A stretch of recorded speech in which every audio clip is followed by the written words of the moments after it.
Grabe na to mga idol, parang nasuntok ng boksingero si Brandon Ingram sa ginawa ni Chet Holmgren. Nanggigil si Zion Williamson, gustong ipaghiganti si BI at makipagkaldagan na rin. Sobra pa sa nagkape si Chet Holmgren, gising ang diwa mga idol ng rookie kay Jonas Valanciunas. Minasahe ng minasahe and one play kagad sa first quarter ng Game 2 sa pagitan ng OKC Thunder at New Orleans Pelicans. Literal na nagising talaga ang rookie mga idol kay Jonas Valanciunas matapos kumana ng 13 points sa first 7 minutes ng laban at perfect game so far, 4 of 4 from the field. In fairness dito kay Chet Holmgren, nasasabayan niya ang lapad at laki nitong big man ng kalaban. Big man versus big man, 11 points rin to start the game for Jonas Valanciunas. Literal na lockdown ang ginawa niya kay Chet Holmgren, isang yakap lang mga idol, sakop lahat ng katawan ng rookie. Dahil nakababa lagi sa depensa itong si Jonas Valanciunas, nakapagtala ngayon ng tatlong 3-pointer si Chet Holmgren sa pagsisimula ng first quarter.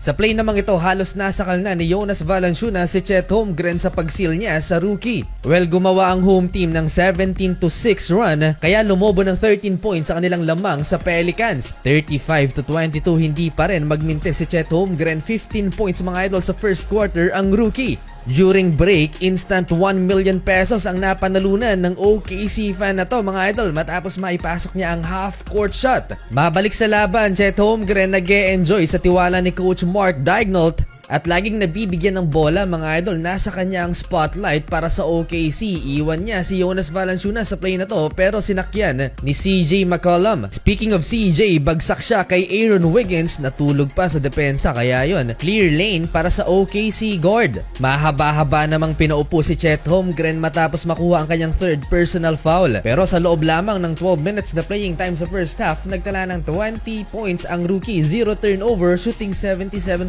sa field. CJ McCollum hindi pa rin makakana dahil na-lockdown siya ni Jalen Williams. Hype na hype mga idol si J-Dub sa play na to. Dahil wala sa court si Chet Holmgren, napatake over si Shai Gilgeous-Alexander at nagtala naman ng 16 points sa first half. Tambak ang Pelicans, 63-50 halftime. Wala pa rin si Zion Williamson, walang balita kung makakapaglaro pa nga ba ang superstar ng New Orleans Pelicans sa series na to.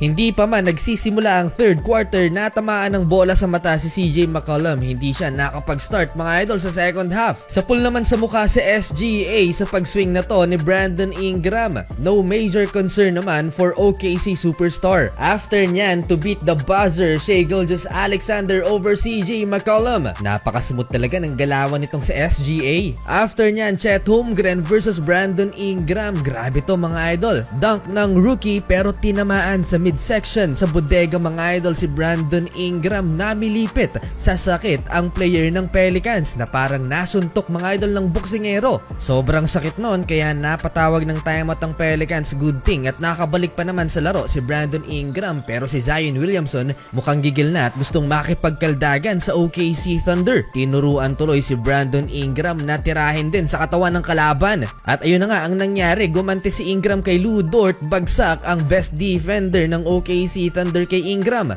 Napa-take over si BI, 4 points lang to sa first half pero may 16 points na, hindi pa natatapos ang third quarter.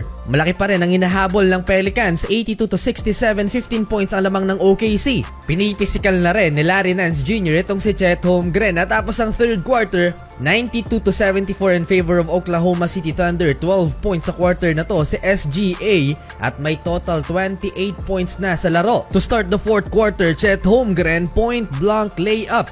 Nawawala na ng pag-asa ang Pelicans dahil sa napakagandang opensa at depensa ng OKC Thunder. 26 points na si Chet Holmgren at impressive pa rin ang kanyang shooting, 69% sa field with only 1 turnover. Bukod sa magandang offense na naibibigay ni Chet, eto another block, butatang inabot ni Jose Alvarado. Talagang umiikot ang bola para sa OKC Thunder. Halos lahat ng players nakakahawak ng bola sa dunk na to ni Jalen Williams na-hype ang crowd. Nanggigil na rin, pa-flex-flex pa sa camera. 7-minute mark, ayaw pa ring sumuko ng Pelicans kahit malaki ang kanilang hinahabol. SGA 30-point game na at sigawan ng MVP ang home crowd. All starters ng OKC Thunder ay double-digit scoring na. Ganon kabalanse mga idol ang ball distribution ng home team. Halfway ng final quarter, After kakaibang walkout nito mga idol, nagsiuwian ang mga fans sa laki ng lamang mga idol ng home team. Boring na daw, sole panalo ang OKC, 2-0 na ang series.